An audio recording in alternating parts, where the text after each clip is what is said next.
Hakuna kabisa.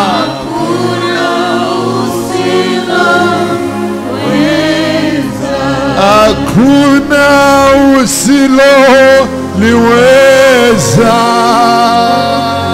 Haleluya.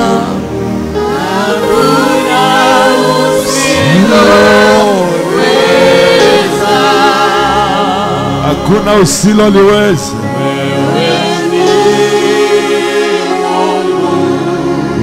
wewe ni Jehova. Umetukuka. Haleluya.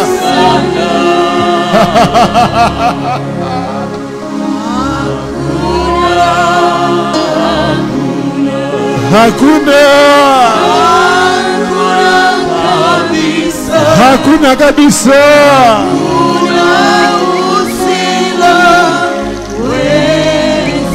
Hakuna usiloliweza. Confess those words.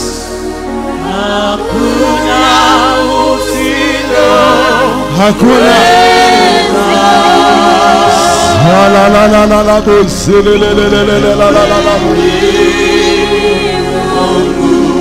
Wewe ni Mungu Jehova.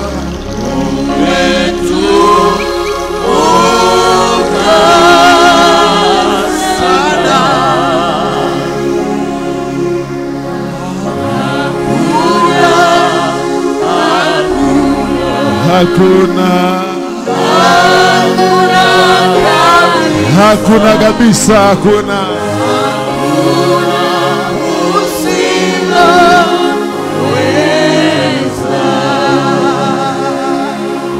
Lift up your hands. This is your moment.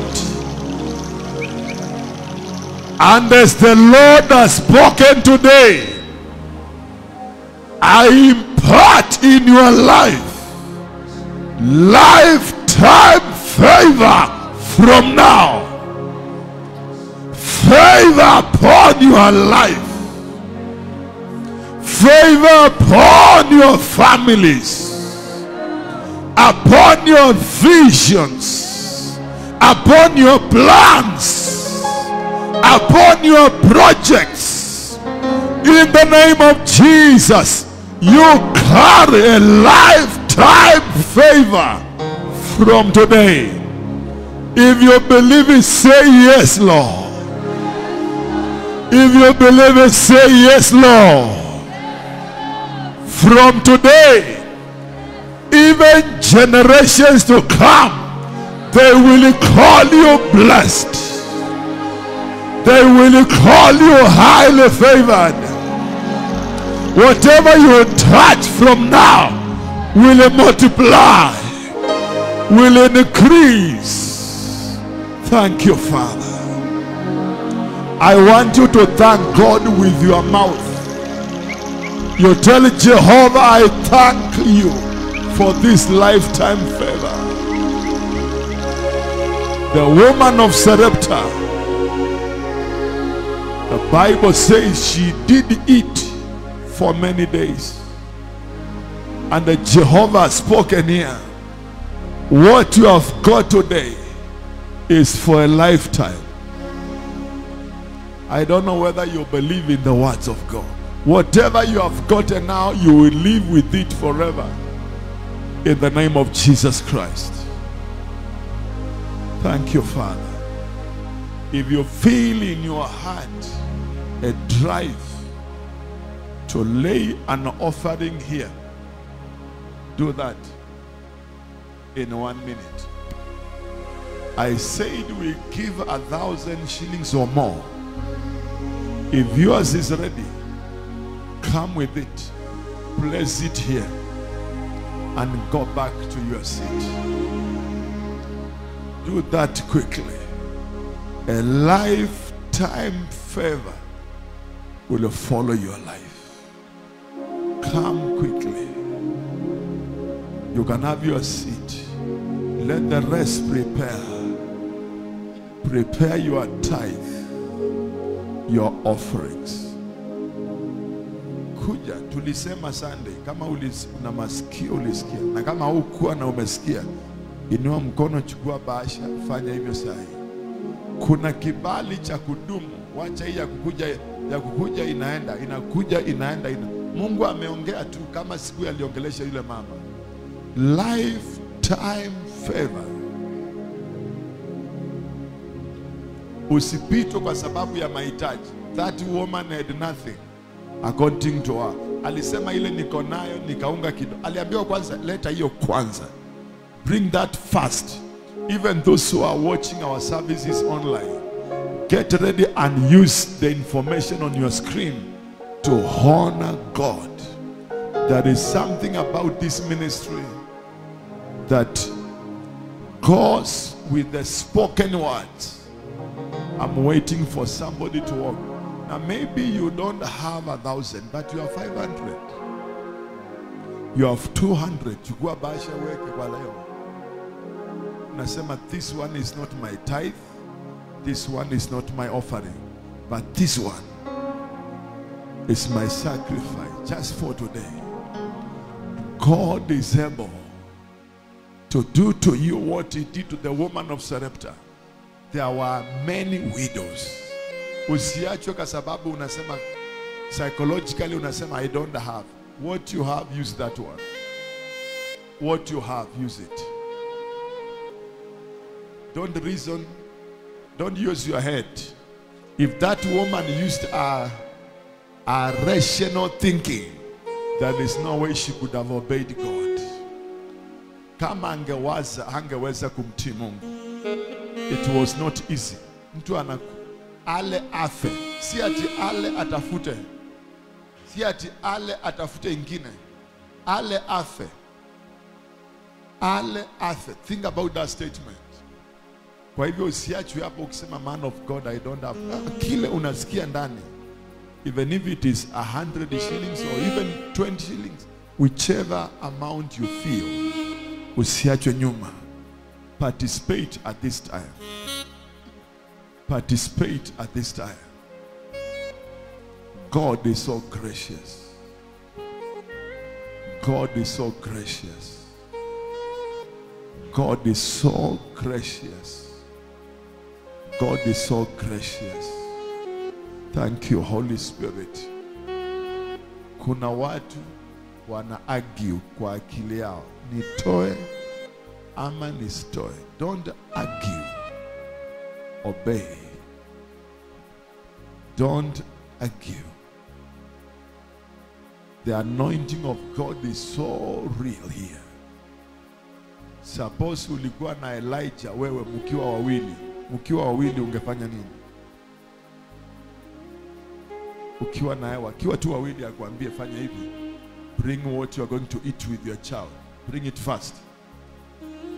So get now your tithe. Your tithe.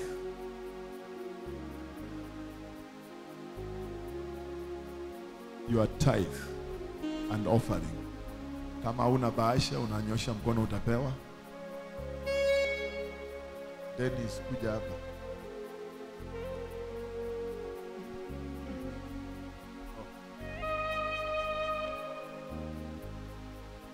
Tusimame. Nasikiza watu wakitoka nje. Wacha nifanye saa hii. Kama ulikuwa in this period ulipoteza kazi, biashara, simama. Ulipoteza kazi, ulipoteza biashara, simama haraka. Simama haraka, ulipoteza kazi. Naona unasimama pole pole, na hizi ni vitu vya kiroho. Ni vitu vya kiroho huwa azingojei. Nyosha mkono. In the name of Jesus the Christ, favor of God, supernatural favor to come upon your life, and Jehovah give you an idea that will make you 10 times better than the way you have been. In Jesus' name it is done.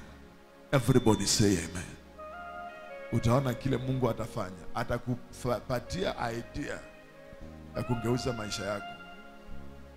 Now, let us now honor God. Listen. You know, I'm just drunk. Nasikia uwepo mkali sana ndani yangu.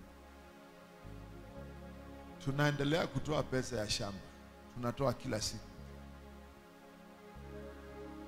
Usisahau. Usisahau. Ukupoteza kazi. Nimeona watu wanaendelea na kazi vile walikuwa wakifanya. So why are we not serving God as we used to? The Lord bless you. Tusimame. Tusimame. Kila mtu. Just stand, everyone. Father, thank you for the opportunity of serving you. In Jesus' name. Amen. Tuleteni sandaka pale na tithes. Pande hii wale tuko pande hii.